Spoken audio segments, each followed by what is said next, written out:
According to Constitution of Islamic Republic of Pakistan, what is blasphemy? Constitution of Islamic Republic of Pakistan जो है उसमें तो categorically blasphemy के बारे में बिल्कुल भी कुछ नहीं लिखा। 295 बी जो है वो डिफाइल्स द होली कुरान है। 295 सी जो है वो खास तौर पर आका और रसूल सल्लल्लाहु अलैहि वसल्लम की शान में गुस्ताखी के लिए। 295 सी की जो FIR है उसका प्रोसेस क्या है, प्रोसीजर क्या है और कौन सा एविडेंस रिक्वायर्ड है FIR लॉन्च करने के लिए? ज़ाब्ता फौजदारी में ये लिखा हुआ है कि सुप्रीडेंट ऑफ पुलिस SP जो रैंक का बंदा जो है वो इसकी इन्वेस्टिगेशन करेगा। लेकिन हमने ये देखा कि जो सब इंस्पेक्टर रैंक का बंदा है या जो ASI है, तफ्तीशी जिसे हम उर्फ़े आम में कहते हैं, वो भी इस मामले की तफ्तीश जो है वो कर रहे होते हैं। तो आपको नहीं लगता ये अगेंस्ट द लॉ है? ये कैसे पता चलेगा कि जो FIR हुई है वो गलत है या सही है? वो इन्वेस्टिगेशन एजेंसी ने देखना है कि ये बंदा गिल्टी है या नहीं। विटनेसेस होंगी, वो कोऑपरेट करेंगी, वो तस्दीक करेंगी उस FIR की कि जनाब बिल्कुल इसने हमारे सामने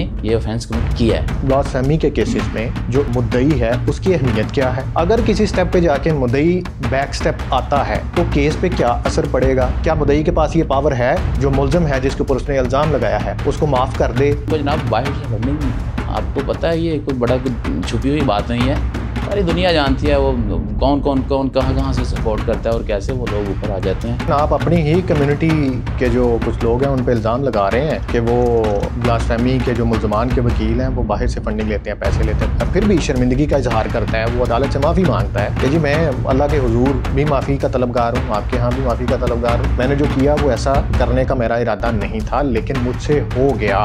उस सूरत में हमारा लॉ क्या कहता है? कोर्ट्स आज तक उन मैटर्स को डिसाइड नहीं करते जिनमें ब्लास्फेमी के एलिगेशंस होते हैं। ट्रायल एक दिन में या एक साल में ख़त्म होना ना वो 6-6 साल चलता है, यहाँ पे 10-10 साल चलता है। अस्सलाम वालेकुम नाज़रीन, मैं हूँ राना अली ज़ुहैब और हाजिर हूँ आज एक नए मौजू और नए मेहमान के साथ। आज के प्रोग्राम का जो मौजू है वो बहुत हसास है। मेरे जैसे करोड़ों पाकिस्तानी ऐसे हैं कि जिनको इस मौजू के बारे में जानना, जिनके इल्म में इजाफा होना बहुत ज़रूरी है। मेरी मुराद पाकिस्तान में ब्लास्फेमी के मामलात को लेकर है। मेरे जैसे बहुत से ऐसे लोग हैं जो नादानिस्ता तौर पर कहीं ना कहीं पे ब्लास्फेमी या कुछ इस तरह के वाक़यात जो हैं वो कर बैठते हैं कि जो बाद में उनके लिए बहुत से मसाइल पैदा कर सकते हैं, ना उनके लिए बल्कि उनकी फैमिलीज़ और उनके आने वाले ख़ानदानों के लिए भी। आज मेरे जो मेहमान हैं वो बड़े ख़ास हैं। ख़ास इस वजह से हैं क्योंकि उनका ताल्लुक़ कानून से है। वो सीनियर कानूनदान हैं, एडवोकेट लाहौर हाई कोर्ट हैं।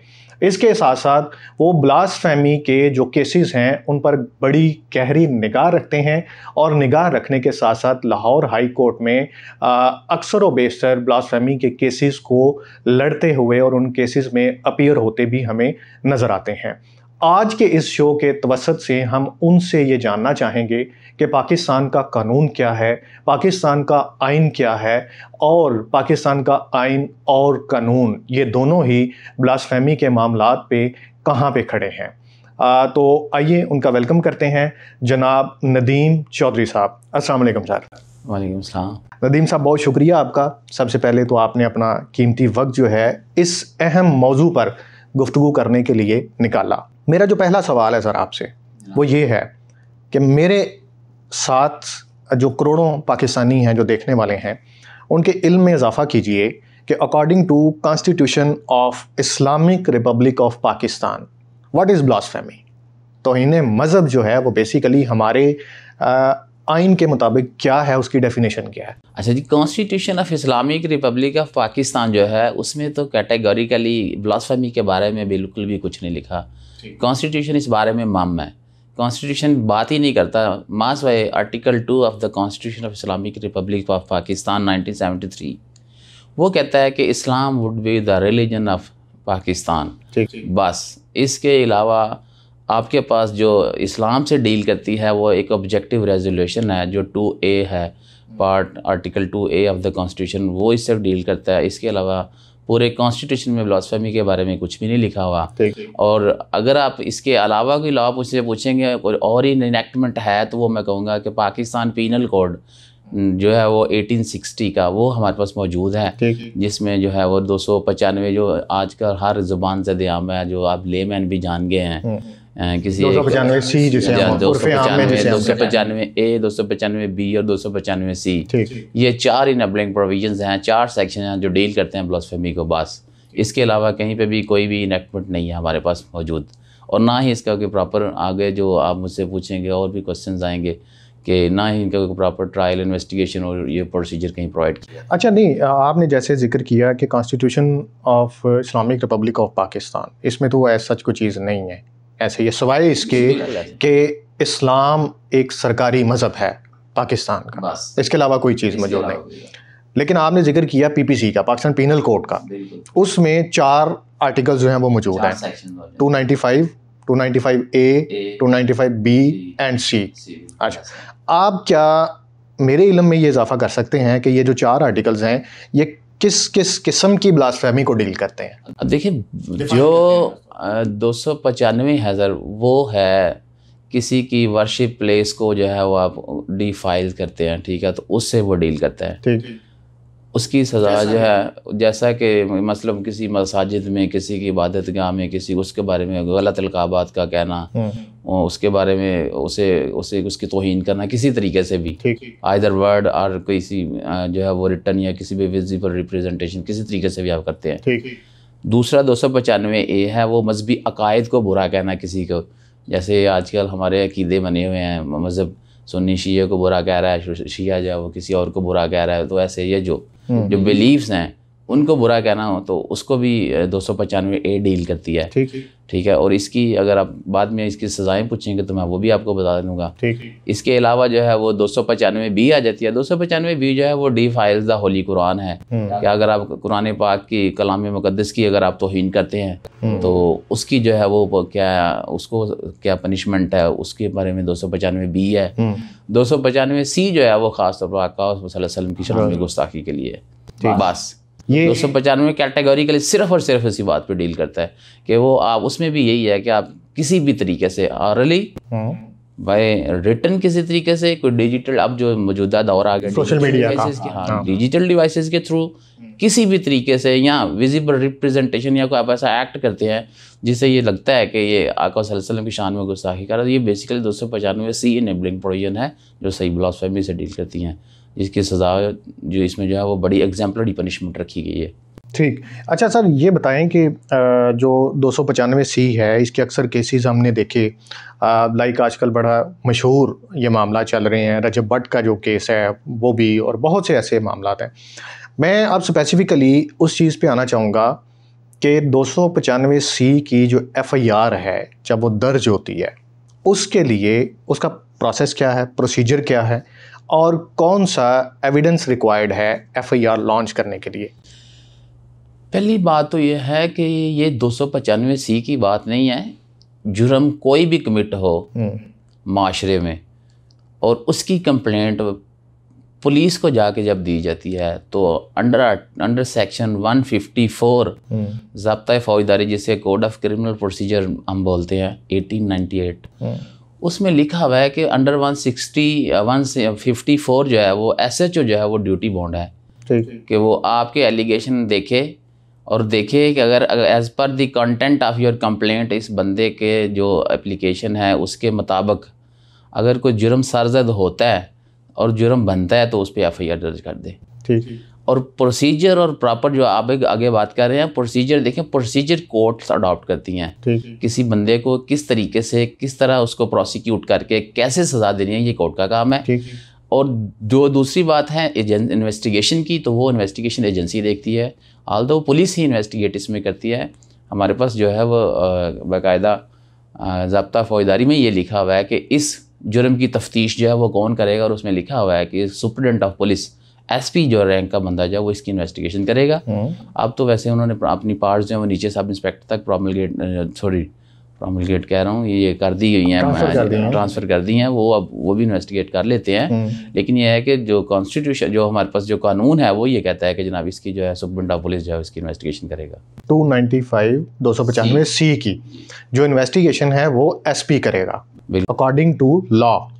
लेकिन हमने ये देखा कि जो सब इंस्पेक्टर रैंक का बंदा है या जो ASI है, तफ्तीशी जिसे हम उर्फ़े आम में कहते हैं, वो भी इस मामले की तफ्तीश जो है वो कर रहे होते हैं।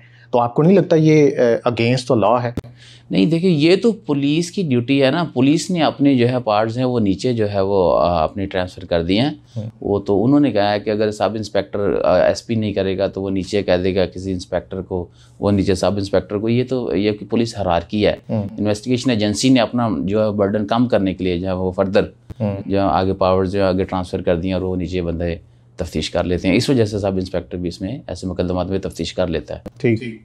तो आपके नज़दीक जो ये तौहीन मज़हब के या ब्लास्फेमी के जितने भी केसेस हैं, क्या ये एक दफ़ा FIR लॉन्च हो गई, FIR तो हो गई ना, जिस बंदे के खिलाफ FIR होगी, आजकल आपको पता है कि ऑनलाइन रिकॉर्ड है उसका सारा का सारा, वो सारी ज़िंदगी के लिए उसके ऊपर एक धब्बा लग गया, ये कैसे पता चलेगा कि जो FIR हुई है वो गलत है या सही है?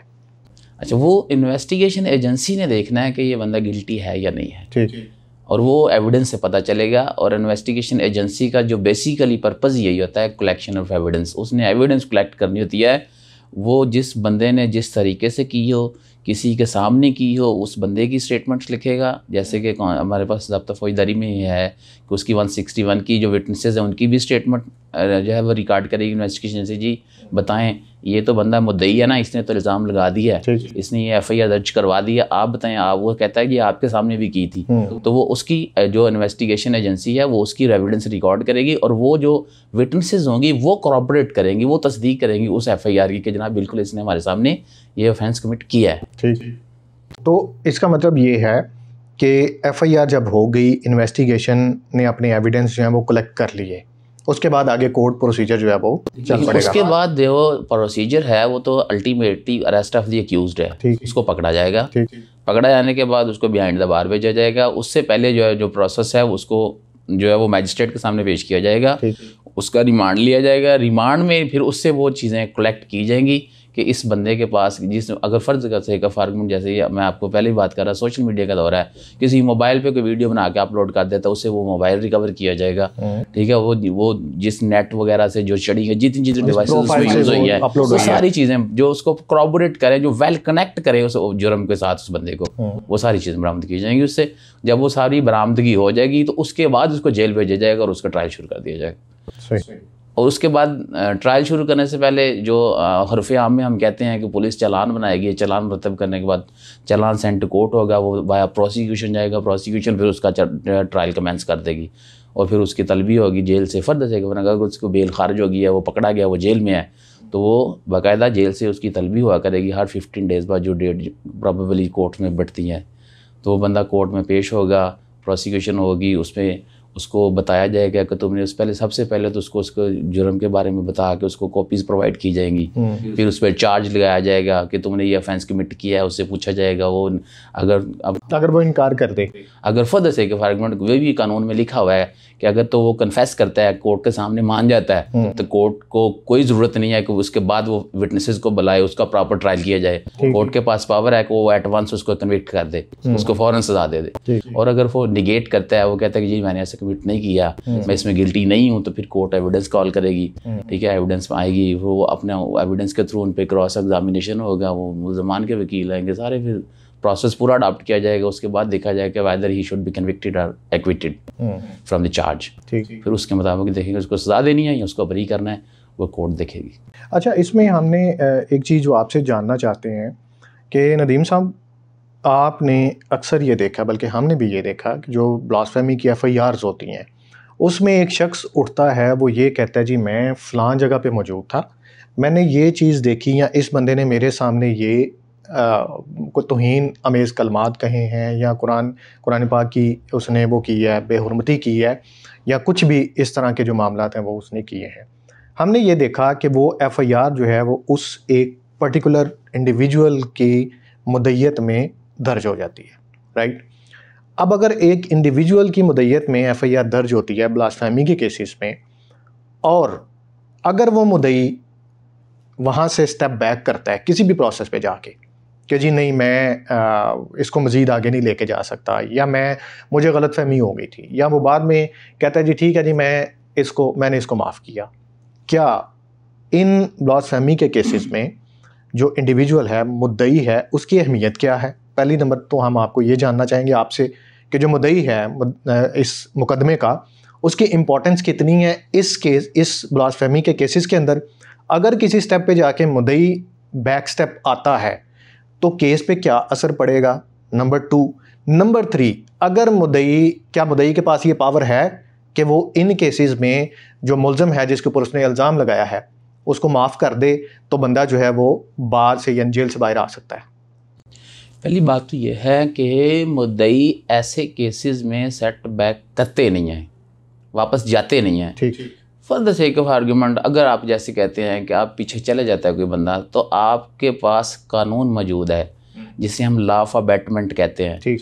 अब अबैटमेंट में ये लिखा हुआ है कि आप किसी बंदे को इंस्टिगेट करते हैं, एड करते हैं किसी कोई ऑफेंस कमिट करने के लिए, ठीक। तो आप भी उसमें रिस्पॉन्सिबल डिक्लेयर किए जाते हैं। ठीक है। तो ऐसा ही आगे जाएंगे, आप अबैटमेंट में देखेंगे तो हमारे पास कानून मौजूद है कि कोई बंदा अगर किसी बंदे पे एक ऐसा जुर्म का इल्ज़ाम लगा देता है जिसकी सज़ा for the sake of argument उम्र कैद है, तो उसको क्या सज़ा देनी चाहिए या उसको कैसे प्रोसिक्यूट किया जाना। और कोई अगर ऐसा जुर्म कर किसी पे इल्ज़ाम लगा देता है और वो गिल्टी साबित नहीं होता, वो झूठ साबित होता है, तो उसके अगर for the sake of argument को सज़ाए मौत है किसी जुर्म की सज़ा, अगर उस पर वो इल्ज़ाम लगा दिया जाता है तो उसकी भी सज़ा प्रोवाइड की गई है, उसको बाकायदा उसमें पनिश किया जाता है। हुर्फ़े आम में हम कहते हैं कि 182 की कार्रवाई जनाब इसके खिलाफ होगी, इसने झूठ बोला है। तो वो यही है ना कि मुद्दई अगर आपके पास फ्रॉडिया है, झूठ बोल रहा है, झूठा इल्ज़ाम लगा रहा है, तो आपके पास कानून मौजूद है, उसको प्रोसिक्यूट करें। 182 के तहत उसके खिलाफ कार्रवाई की जानी चाहिए बाकायदा मुद्दई के खिलाफ। तो जिसने FIR की है, FIR देखें, FIR जिसने की है उसका क्या कसूर है? वो तो एक ड्यूटी बॉन्ड है, वो तो पुलिस ऑफिशियल है। For the sake of argument आप पुलिस ऑफिशियल है, आपके पास एक बंदा कंप्लेंट लेके आता है, अब आपने तो नहीं उसको कहा था कंप्लेंट लेके आओ, एक कंप्लेंट आ गई, अब आप ड्यूटी बॉन्ड है, देख रहे हैं कि इस पे पर्चा बनता है, तो आप उसमें FIR दे देंगे। आप तो अपनी ड्यूटी कर रहे हैं, आप तो नहीं किसी को कह रहे कि आप इस पे आके इल्ज़ाम लगा दें। तो ये इल्ज़ाम लगाने वाले की जिम्मेदारी है कि वो चीज़ को है वो झूठ ना कहे, वो सच्ची बात करे। अगर वो झूठ बोलता है और वो ऐसे जैसे ब्लास्फेमी के केस है जिसकी सजाए मौत है, अगर ऐसा जुर्म किसी पे कोई अगर इल्ज़ाम घिनौना लगा देता है तो उसके लिए भी उसको प्रोसिक्यूट किया जाना चाहिए कि जनाब इसने ये ऑफेंस कमिट किया है, ठीक है, इसने इतने बड़े जो है वो जुर्म का जो है किसी पे इल्ज़ाम लगाया है, तो ठीक है, लेकिन वो प्रूव ही नहीं हो सका, तो वो हमारे पास कानून मौजूद है। मैंने आपको बताया जैसे उसके खिलाफ कार्रवाई की जानी चाहिए। एक और दूसरी बात जो आपने बात की थी, जो बेसिकली आपका क्वेश्चन है कि अगर सेटबैक बंदा मुद्दई पीछे चला जाता है या मुद्दई पीछे जा सकता है या मुद्दई फर्दर से कवर आर्गूमेंट कहता है जी मैंने सुलह कर लिया इसके साथ, तो सर ऐसी बात नहीं है। मैंने आपको ये बात वाजे कर देता हूँ कि जो 395 B और C एक ही बात नहीं कर रहा।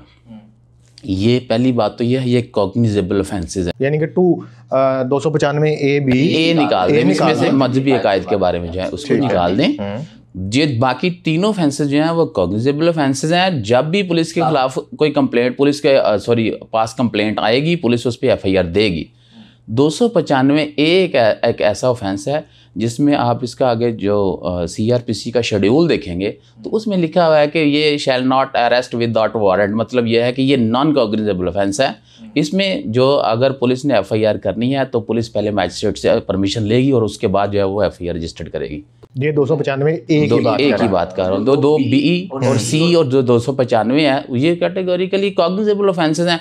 और सबसे बड़ी बात है ये तीनों के तीनों ऑफेंसेस नॉन कंपाउंडेबल हैं। जो आप कहते हैं जी मुद्दई सुलह कर लेगा तो ऐसे क्या इसकी फेट होगी ऐसे मुकदमात की, तो मुद्दई इसमें सुलह नहीं कर सकता। सारे ऑफेंसेस जिनमें जो नॉन कंपाउंडेबल होते हैं उनमें मुद्दई कभी भी सुलह नहीं कर सकता, चाह के भी सुलह नहीं कर सकता।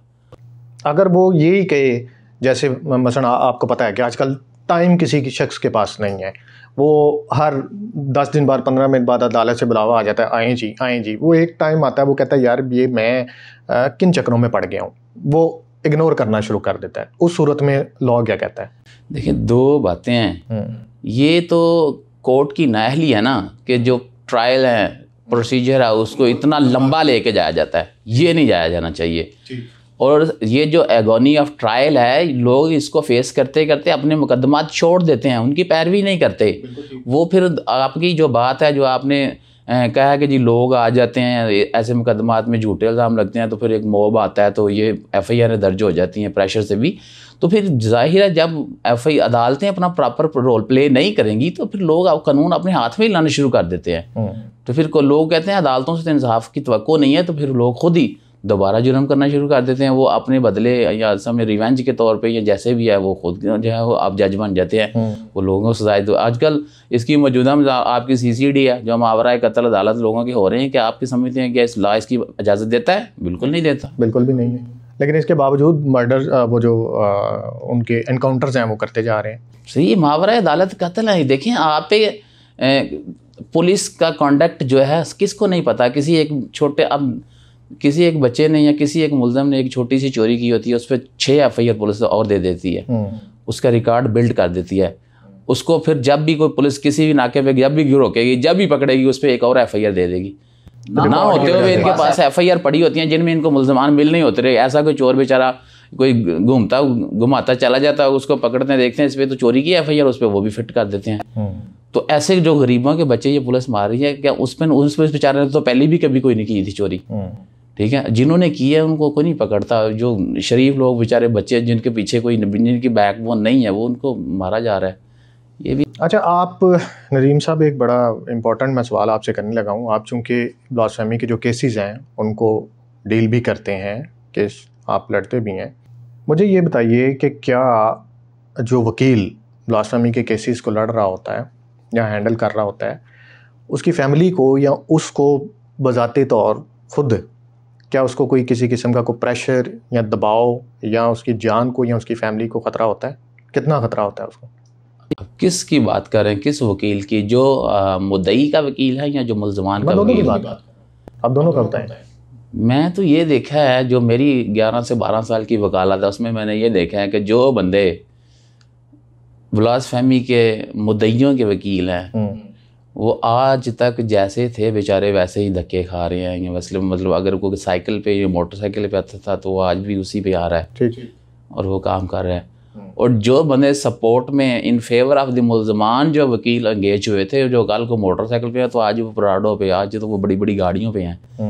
उसकी क्या वजह? उसकी वजह यही है ना कि आपको हम लोग तो नहीं सपोर्ट कर सकते ना, बीइंग स्टेट में जो वकील हैं ब्लास्फेमी के, जो मुद्दइयों के वकील हैं, जो फेवर में उनका काम कर रहे हैं, ब्लास्फेमी के जो अगेंस्ट वकला के मुलजमान के अगेंस्ट जो वकील आते हैं उनको कोई सपोर्ट नहीं करता।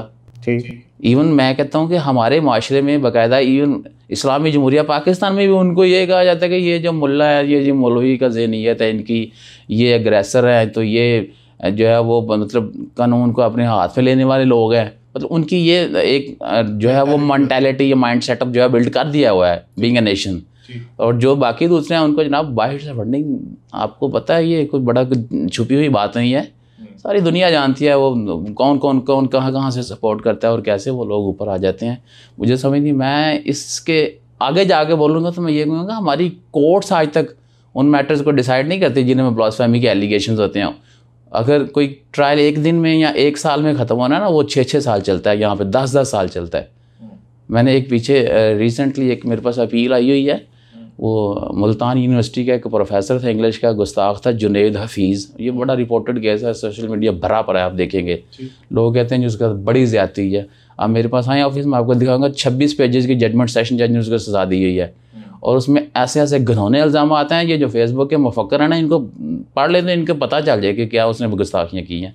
तो ये गुस्ताखों के मैं तो कभी भी सपोर्ट नहीं करता, ना करूँ। लेकिन आप अपनी ही कम्युनिटी के जो कुछ लोग हैं उन पर इल्ज़ाम लगा रहे हैं कि वो ब्लास्फेमी के जो मुल्ज़मान के वकील हैं वो बाहर से फंडिंग लेते हैं, पैसे लेते हैं। कोई एक आधी मिसाल आप कोट कर सकते हैं? मैं मिसाल क्या, मैंने तो जितनी जो मैं अपनी मैं बता रहा हूँ, जितनी मेरी प्रैक्टिस है 10-11 साल की, मैं मिसाल किसी का नाम नहीं लूँगा, कभी आपको अप्रोच करने की कोशिश की? नाम नहीं लूँगा।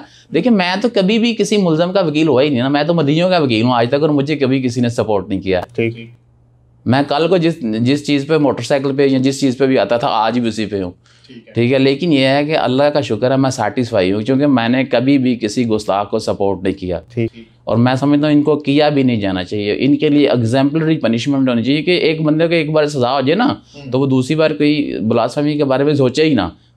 नहीं, लेकिन एक ही दफ़ा सजा होगी तो वो दूसरी दफ़ा क्यों सोचेगा? एग्जाम्पल तो हमने सेट करनी है मुआशरे के लिए कि जो अगले जो बाहर मौजूद सोसाइटी है वो ये काम ना करे। तो हमने ये भी देखा कि इन्वेस्टिगेशन में बहुत से केसेस ऐसे निकले कि किसी शख्स की किसी के साथ कोई ज़ाती दुश्मनी थी या किसी ने अक़लियत के ख़िलाफ़ अपना ज़ाती ग्रज जो है वो निकालने के लिए उसके ऊपर ब्लास्फेमी के केसेस जो हैं वो दर्ज करवाए हैं। तो आपको नहीं लगता कि ये जो मामलात हैं इनको मिसयूज़ भी किया जा रहा है, और अगर किया जा रहा है तो आपके नज़दीक इसकी वजूहात क्या हैं? क्योंकि आप तो ये केसेस लड़ते रहते हैं, तो क्या ऐसा कोई इंसिडेंट या ऐसा कोई केस आपके सामने आया? चलें जी, मैं समझता हूँ फर्द से कि मैं कहता हूँ कि अगर इसमें जो आपने बात की है कि मिसयूज़ किया जाता है, मैं आपको एक मिसाल दे के आगे चलूँगा। एक बंदे को एक फायर लगता है, उसकी डेथ काज हो जाती है, 302 की FIR होती है, 15 बंदों पे 7 बंदों पे FIR होती है, क्या वहाँ मिसयूज़ नहीं होता? ठीक है, फायर तो बंदे को एक ही लगा था ना, FIR में 7 बंदे नॉमिनेटेड होते हैं, क्या वहाँ मिसयूज़ ऑफ लॉ नहीं होता? ठीक। डकैती एक करता है, ये कोई फर्द है आर्गूमेंट को मैं कहता हूँ कि एक बंदे ने या 2 बंदों ने चोरी की होती थी, उस पर 1 या 2 FIR ही होनी चाहिए थी ना, जहाँ चोरी की थी वो उस पर 7 FIR और डाल दी जाती हैं। कहाँ से डाल दी जाती हैं? चलें, अगर कोई बड़ा रियल कल्प्रिट हुआ भी, उसने कहा जी मैंने इंकशाफ कर लेता है ड्यूरिंग इन्वेस्टिगेशन के, जनाब मैंने फलां चोरी भी की थी, 1-2 डाल दी, जो 10-10 FIR और डाल दी जाती हैं लोगों के बच्चों पे, तो क्या वहाँ पे मिसयूज़ ऑफ लॉ नहीं होता?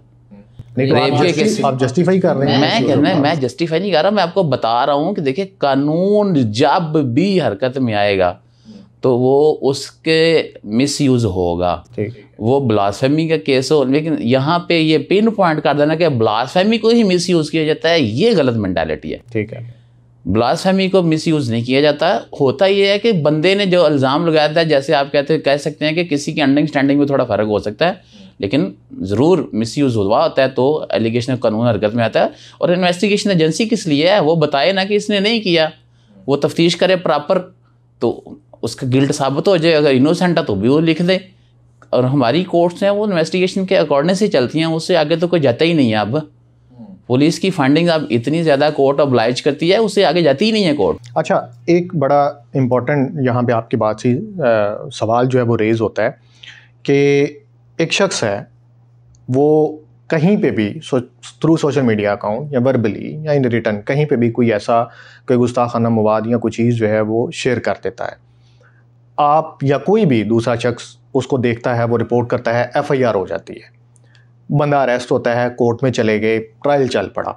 वहाँ पे वो बंदा ये कहता है कि जी मैंने जो ये स्टेटमेंट लिखी थी, जो मैंने ये बात कही थी, उसको अंडरस्टैंड गलत किया गया है, मेरा ये कहने का या गुस्ताखी करने का कोई खुदा न खास्ता किसी किस्म का इरादा नहीं था।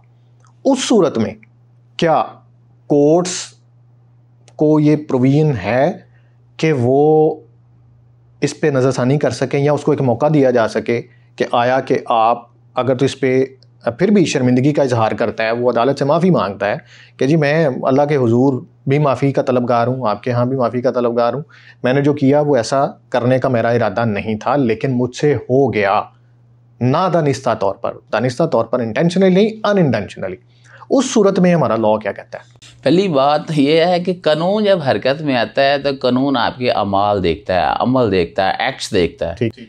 कानून आपकी गिल्टी इंटेंशन नहीं देखता। गिल्टी इंटेंशन इन्वेस्टिगेशन के बाद कोर्ट्स देखती हैं कि अगर इस बंदे को सज़ा दी जानी चाहिए जो इसने जुर्म किया, तो इसमें इसका मैलिस और मोटिव क्या था, इसने ये जुर्म क्यों किया, ये एक ड्यूटी ऑफ दी कोर्ट है। वो जब एविडेंस रिकॉर्ड करेगी उसमें जाके वो देखेगी। अच्छा, दूसरी बात जो आपने की है कि कोई बंदा अनइंटेंशनली करता है, तो मैंने आपको बताया इंटेंशन जो है, देखिए लॉ की भी डेफिनेशन यही है, actus reus plus mens rea is equal to crime. आपके एक्ट के पीछे आपकी गिल्टी इंटेंशन ज़रूरी है, तो फिर आप जुर्म करते हैं। लेकिन कानून जो है वो जो आपके एक्ट्स जो हैं, देखें अब कानून जो है वो हर एक्ट्स को जो है वो नहीं करता, सपोर्ट नहीं करता। मैं कहता हूँ कि हमारे पास ज़ाब्ता इसमें पाकिस्तान पीनल कोड में है, कत्ल ख़ता का है 320-21 जो है सेक्शन जो है वो कत्ल ख़ता से डील करता है। मतलब से आप कहीं कोई कंस्ट्रक्शन कर रहे हैं, आपने कोई खड्डा खोदा हुआ है, कोई बंदा बाइक से गुजर रहा है या किसी तरीके से किसी भी व्हीकल से गुजर रहा है, वो उसके अंदर गिर जाता है, गिरने के बाद उसकी गर्दन टूट जाती है, उसकी डेथ काज हो जाती है, जैसे भी उसकी मतलब डेथ काज हो जाती है। तो कानून ये नहीं कहता कि आप पे FIR नहीं होगी, कानून कहता है जी ये एक्ट आपने किया था, ऑल्दो आपकी इंटेंशन इसके पीछे कोई और थी, ये नहीं थी कि हमें बंदा गिर के मरेगा, लेकिन यह है कि कानून हरकत में आ गया, जुर्म कमिट हो गया, एक्ट मौजूद है, एक्ट मौजूद, काम जो आपने कर दिया वो मौजूद है। अब जो उस काम के पीछे की नीयत थी, वो नीयत तो बाद में देखी जाएगी ना। प्रामा फिशाई ये देखा जाएगा कि ये आपके अमल की वजह से जुर्म हुआ है, आपको उसमें प्रोसिक्यूट किया जाएगा। अब कोर्ट की ड्यूटी है वो देखे कि ये इसमें गिल्टी इंटेंशन भी थी कि नहीं थी, वो कैसे इस बंदे ने ऑफेंस कमिट किया और इसको सजा कितनी दी चाहिए। और जो आपने बात की कि रिपेंट करता है बंदा, कहता है कि यार वो मुझसे गलती हो गई है या मैं पछताता हूँ आपके मुझसे, मैं ऐसा नहीं करना चाहिए था, हो गया है, अनइंटेंशनल मतलब पछतावा होता है उसको। तो कानून कहता है जो बंदे जो मुल्ज़मान अपने किए पर रिपेंट करते हैं तो उनके लिए सज़ा जो है वो कम दी जाती है, मतलब थोड़ी सज़ा जो है वो इतनी सवीयर नहीं दी जाती, फिर उन सज़ा का जो एलिमेंट है वो थोड़ा लो कर दिया जाता है कि इनको थोड़ा कम पेनलाइज किया जाए। एक और जो बात आपने किया कि वो कोई ऐसे हमारे पास मौजूद है कि इस पर रिव्यू किया जाए कि इस बंदे ने क्या किया, तो मैं आपको वाज़े बता देता हूँ कि हमारे पास क्रिमिनल प्रोसीजर में रिव्यू का कॉन्सेप्ट बिल्कुल नहीं है। ठीक, आपने ऑफेंस कमिट किया, आपको प्रोसिक्यूट किया जाएगा, आपको सज़ा दी जाएगी और उसके ख़िलाफ़ अपील की जा सकती है, लेकिन वो सज़ा कैसे होगी, क्यों होगी, रिव्यू कर लिया जाए, तो ऐसा कोई कॉन्सेप्ट। यानी कि अगर मुद्दई चाहे भी तो भी नहीं हो सकता। मतलब अगर जो बात हमने ये की है कि मतलब सज़ा अगर उन्होंने कर दी है तो मुद्दई केस तो मुद्दई ने रजिस्टर्ड करवाया ना, इंडिविजुअल जो उसका मुद्दई है वो तो एक बंदा है, एक शख्स है। अगर वो कहता है जी नहीं जी अदालत में आके बयान दे देता है नहीं जी ख़त्म, मेरी तरफ से ख़त्म है, अब अदालत जाने, स्टेट जाने, कोई भी जाने, तो उस सूरत में भी सज़ा बरकरार रहेगी, इन केसेस में बरकरार रहेगी सज़ा। उसमें अपील जो है, देखें अब ये तो फिर आप रिव्यू की बात ना करें, आप अपील की बात कर रहे हैं ना। अपील जो है वो दोनों मुल्क के पास राइट है। अगर आप समझते हैं कि मुल्ज़मान के वकील ने आपको सज़ा ज़्यादा दे दी गई है या सवीयर दे दी गई है तो आप उसके खिलाफ अपील कर सकते हैं, अपील अगेंस्ट कन्विक्शन कर सकते हैं, बिल्कुल ऐसा ही है। और अगर आप समझते हैं कि नहीं जी हमारे सज़ा जो है वो कम दी गई है, सज़ा ज़्यादा होनी चाहिए थी, तो आप अगेंस्ट कन्विक्शन एक्विटल कर सकते हैं कि जनाब इसको जो अपील जो है वो सज़ा लोअर दी गई है, इसको ज़्यादा दी जानी चाहिए थी, या बंदा बरी हो जाता है तो 417 ज़ाब्ता फौजदारी कहता है ना कि अपील अगेंस्ट जो है एक्विटल करनी है, तो 417 में आप वो भी कर सकते हैं कि बरी नहीं होना चाहिए था, इसको इसमें प्रोसिक्यूट किया जाता है, गिल्टी इंटेंशन है, इसमें जो है वो इतना वो प्रूफ है कि इसको सज़ा बोली जानी चाहिए, तो आप अपील में वो भी कर सकते हैं। बिल्कुल ठीक। अच्छा, जैसे आपको पता है कि आजकल सोशल मीडिया का दौर है, तो जो नौजवान नस्ल है या ऐसे लोग हैं जो कि सोशल मीडिया की ऐप्स को इस्तेमाल करते हैं, आपके नज़दीक वो कुछ भी शेयर करते हैं, लाइक कर देते हैं, कमेंट करते हैं, शेयर करते हैं, तो उनके ऊपर इल्ज़ामात लग जाते हैं यही ब्लास्फेमी के। आपके नज़दीक जो सार्फिन हैं उनको किन बातों का ख्याल रखना चाहिए? चूँकि आप प्रैक्टिस कर रहे हैं, आपके पास ये सवाल आपसे इस वजह से है क्योंकि आप इन केसेस को डील कर रहे हैं। बहुत से ऐसे केसेस आपके सामने आए होंगे जी, उसने फेसबुक के ऊपर ये कर दिया जी, उसने ट्विटर पे ये बात कर दी जी, उसने टिकटॉक के ऊपर ये स्टेटमेंट दे दी या लिख दिया, तो लिहाजा ये ब्लास्फेमी के ज़ुमरे में आता है। तो हमारी जो नौजवान नस्ल है या जो सार्फिन है उनको किन बातों का ख्याल रखना चाहिए? देखिए मैं ये समझता हूँ कि जो ब्लास्फेमी आप लाइक या शेयर की बात कर रहे हैं, तो लाइक शाइक पे तो मेरे ख्याल नहीं आज तक भी कोई एफआईआर रजिस्टर्ड हुई किसी के अगेंस्ट। ठीक।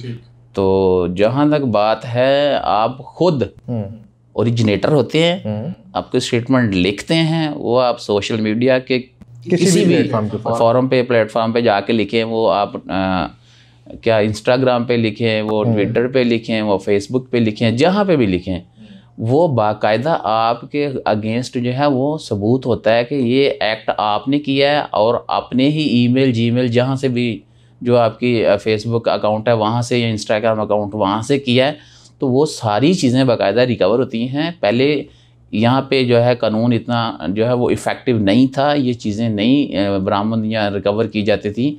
अब आपको पता है prevention of electronic crimes act जिसे हम पीका 2016 बोलते हैं, उसमें बाकायदा लॉ प्रोवाइड किया गया है कि इनको कैसे इनके जो है इनके गिर्द जो है वो शिकंजा जो है वो सख्त करना है, तो इनको गिरफ्तारी कैसे अमल में लानी है। तो बाकायदा हमारे पास सोशल मीडिया को कंट्रोल करने के लिए भी बाकायदा कानून मौजूद है।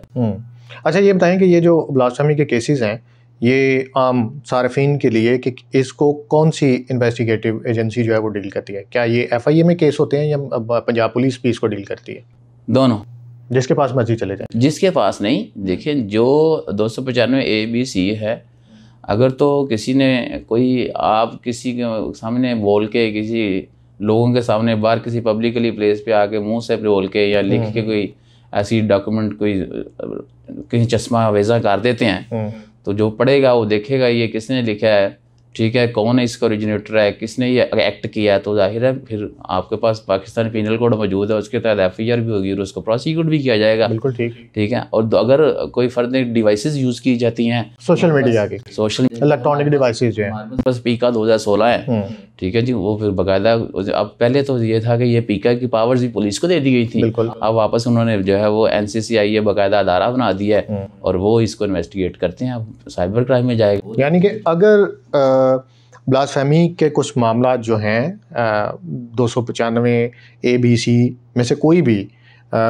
थ्रू सोशल मीडिया या इलेक्ट्रॉनिक डिवाइस को यूज़ की गई है, तो उस सूरत में ये केसेस NCCI डील करेगी। ऐसा कोई इंटरनेट डिवाइस यूज़ की गई है ना, हाँ, through internet electronic device, gadgets जैसे हम कहते हैं, कोई भी वो यूज़ करते हैं, तो वो साइबर क्राइम जो है वो डील करेगा। और इसके अलावा अगर कोई फिजिकली कहीं पे एक्ट होता है कुछ इस तरह से, तो वो पंजाब पुलिस जो है उसको, मतलब अब बाहर खड़े हैं, वहाँ पे कोई बंदा आता है और आका सल्लल्लाहु अलैहि वसल्लम की शान में गुस्ताखी शुरू कर देता है कि मुसलमानों के अंबिया ये है, नबी ऐसा है तो ऐसा है तो ऐसा है, तो जाहिर है वो बोल के बकवास कर रहा है, और अगर ऐसी बकवासात करता है, अलका बात ऐसे कोई अदा करता है, तो फिर उसके खिलाफ पाकिस्तानी पीनल कोड यही तो कहता है, 295C यही तो कहता है कि ऑरली बाय विजिबल रिप्रेजेंटेशन या इन रिटर्न किसी भी तरीके से आप सिर्फ और सिर्फ नबी सल्लल्लाहु अलैहि वसल्लम की शान में गुस्ताखी करते हैं, तो आपको 295C के तहत आपके खिलाफ FIR दर्ज होनी चाहिए।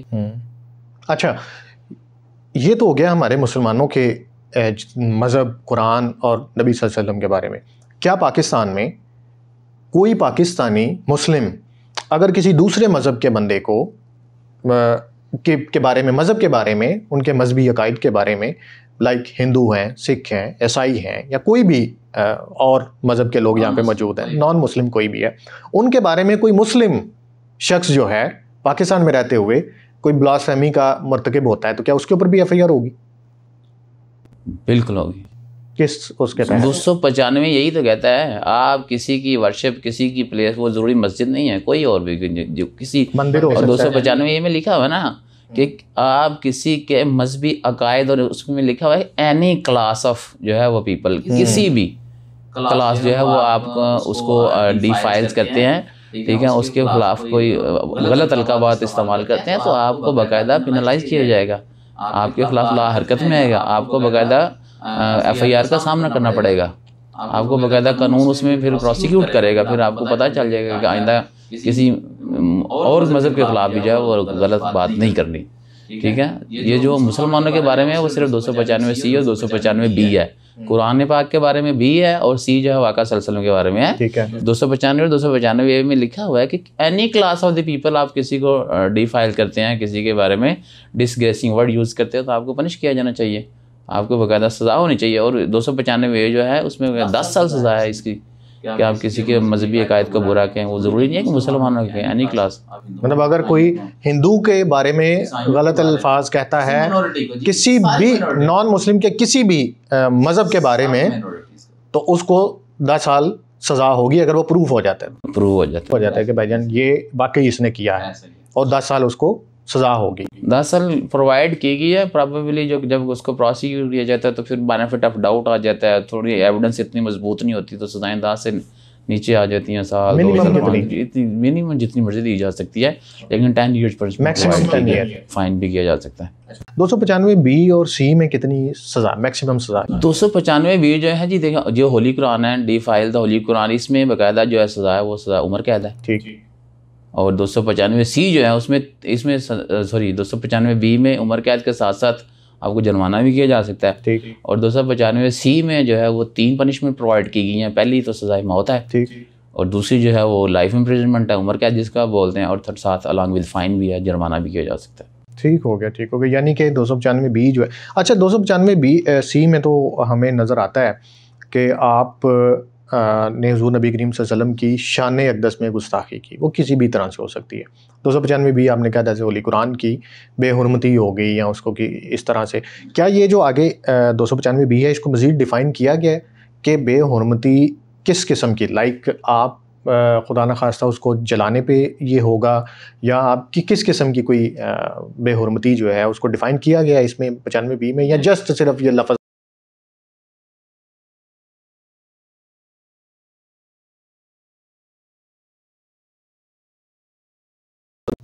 ठीक है, उनको शहीद कर फाड़ देता है, जला देता है, या बाहर किसी गलत गंदी जगह पे फेंक देता है, मतलब किसी भी तरीके से कुरान पाक की तौहीन होनी चाहिए, उस पर 295 क्या कहता है। बिल्कुल ठीक हो गया। अच्छा सर, आखिरी सवाल आपसे कि आप चूँकि इन केसेस को लड़ते हैं और लड़ भी रहे हैं, आपके नज़दीक कभी ऐसा हुआ है कि आपको अप्रोच किया गया हो कि आप ये जो तौहीने ब्लास्फेमी के केसेस हैं इनसे पीछे हट जाएं? कभी कोई थ्रेट हुआ हो, या कभी किसी ने ऑफ़र की गई हो पैसों की, या किसी और तरीके से आपको अप्रोच किया गया हो? देखिए, मैं तो हमेशा मुद्दइयों के वकील रहा हूँ, लेकिन मुझे किसी ने आज तक नहीं, देखिए मुद्दइयों के वकीलों को अप्रोच तो किया जाता है ना कि आप ये केस छोड़ दें। मुझे नहीं अप्रोच किया जाता है। यहाँ आप जहाँ जिस मुल्क में आप रहते हैं यहाँ आपको अप्रोच नहीं किया जाता। ख़ास तौर पे फिर उन वकला को जो इसकी फेवर में लड़ रहे हैं, ये दो तबकों को अप्रोच किया जाता है। एक आपके जजेस को अप्रोच किया जाता है और दूसरी आपकी इन्वेस्टिगेशन एजेंसीज को अप्रोच किया जाता है, जिनको रिलैक्स करें, इन चीज़ों को लंबा लेके चलें। ठीक है, वो इसी वजह से जो ब्लास्फेमी के केसेस के जो ट्रायल हैं वो 20-20 साल, 10-10 साल, 12-12 साल चलते रहते हैं, उनका को एंड कंक्लूड ही नहीं होते वो। तो उनको हमें अप्रोच करने की क्या ज़रूरत है? हाँ, थ्रेट हो जाते हैं लोगों को कि जनाब आप इंसान बन जाए, तो ये तो फिर जो बंदा ऐसे एक अच्छे अमल के साथ वाबस्ता होता है वो पीछे कहाँ हटता है, फिर वो जान की बाजी लगाते हैं, फिर करते हैं काम, इंशाल्लाह ज़ोर से करते हैं। नहीं, लेकिन हमारे इल्म में तो ये भी है कि आपको 1-2 दफ़ा अप्रोच करने की कोशिश की गई है, आपकी फाइल्स के अंदर कोई आपको पैगामात भी रखे गए हैं। ऐसा नहीं है। मैं यहाँ पे ये कहूँगा कि आजकल भी हम हाई कोर्ट में 1-2 कर रहे हैं केस, रिटें चल रही हैं, जो ख़ास तौर पर एक स्पेशल जो यहाँ पे स्पेशल मैं उनको कहूँगा, वैसे तो हैं तो वो माइनॉरिटी, खुद को माइनॉरिटी कंसीडर तो नहीं करते, तो ये कदियानी जो हैं इनके ख़िलाफ़ रिटें जो इतनी भी हमारी चल रही हैं, मैं एक रेट में ख़ुद पेश हो रहा हूँ बाकायदा। ये गार्डन टाउन में इनका एक है कुबा खाना, उसको बंद करवाने के लिए हमने, उसका नाम इन्होंने दारुल इस्लाम रखा हुआ था, तो जब हम लोगों ने रेट की तो फिर इन्होंने मोबाइल से मिटा भी दिया। तो कोर्ट में इन्होंने जो रेट फाइल की उसमें लिखा जैसे हमारा नाम तो उसका दारुसलाम है, दारुल इस्लाम नहीं है। जब हम लोगों ने कहा कि जनाब ये इस्लामी जो हल्का बात है वो इस्तेमाल ही नहीं कर सकते, पाकिस्तान पीनल कोड में लिखा हुआ है 298C में कि कादियानी जो हैं वो लाहौरी कादियानी हो या कोई दूसरा कादियानी हो वो ना तो अजान दे सकता है, ना वो कलमा तैयबा कह सकता है, ना वो ख़ुद को मुस्लिम कह सकता है। बाकायदा लिखा हुआ है कि खुद को कॉलिंग हिमसेल्फ मुस्लिम और प्रोपागेटिंग हिज रिलीजन, ठीक है, वो खुद अपने आप को मुसलमान भी नहीं कह सकता और अपने जो मज़हब है उसकी प्रोपागेट भी आगे प्रीच भी नहीं कर सकता आगे फर्दर। तो ये आपको बड़ा ये पीछे रिसेंट बड़ा मशहूर जो आपको पता ही है चीफ जस्टिस साहब के रिमार्क जो पीछे फैसला गया है काजी फाइज ईसा वाला, जिसके बाद में उन्होंने अमेंड किया, बाद में बदला कि नहीं ये प्रोपागेट नहीं कर सकता। तो वो एक अब वो इसकी वजह से है ना, अभी कुछ लोग जिंदा हैं ना जो इस पे पहरा देते हैं कि जनाब ये नहीं होना चाहिए ऐसा बिल्कुल भी। और जो माइनॉरिटी ये कदियानी है सर, ये बाकायदा हमारे पास जो हाई कोर्ट में मैंने आपसे पहले बात की है जो केसेस चल रहे हैं, अब मैं ये कि बात कहूँगा तो शायद थोड़ी बड़ी हो जाएगी कि बाकायदा फाइलों में बाकायदा चिट्टें लगी होती हैं कि जनाब इसको थोड़ा आगे ले जाएं या इसके ये कर दे।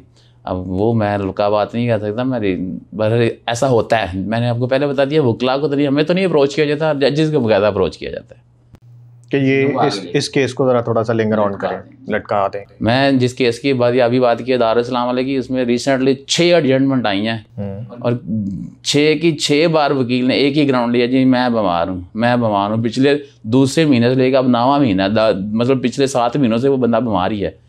सिर्फ एक बात है कि जो पर्चे के ऑर्डर हुए थे उसको स्टे करवा लिया हाई कोर्ट से, उसके बाद अब हाई कोर्ट भी जो है उस पर माम है, हम लोग बस आज जाते हैं बस फॉर्मेलिटी के लिए 3-3 बजे तक बैठे, बाद में पता चलता है जी उधर से तो जजमेंट आई है, इसमें डेट होगी। तो उसकी वजह क्या है? उसकी वजह आपको पता है ये सारी मगरबी पावर्स जो यहाँ पे इन चीज़ों को डील कर रही हैं। जी बिल्कुल, जो इन चीज़ों से बड़े वेल कनेक्टेड हैं। हम लोग इतनी इन चीज़ों को सीरियस नहीं लेते जितना वो लेते हैं। इतने वो नज़र रखते हैं चीज़ों पे कि हर केस के बारे में इंफॉर्मेशन होती है उनको। बहुत शुक्रिया आपका नदीम साहब, आपके कीमती वक्त का।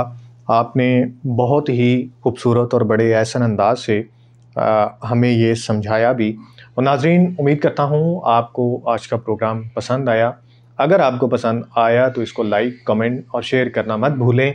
इससे रेलिवेंट कोई क्वेश्चन हो तो आप हमसे पूछ सकते हैं। डिस्क्रिप्शन में हम आपकी इजाज़त से जो हमारे वकील साहब हैं नदीम चौधरी साहब, हम उनका मोबाइल नंबर भी आपसे शेयर कर देंगे। कोई आप उनसे कोई गाइडलाइन लेना चाहें तो आप उनसे रब्ता कर सकते हैं। मुझे दीजिए इजाज़त, मिलते हैं अगले प्रोग्राम में। अल्लाह हाफिज़।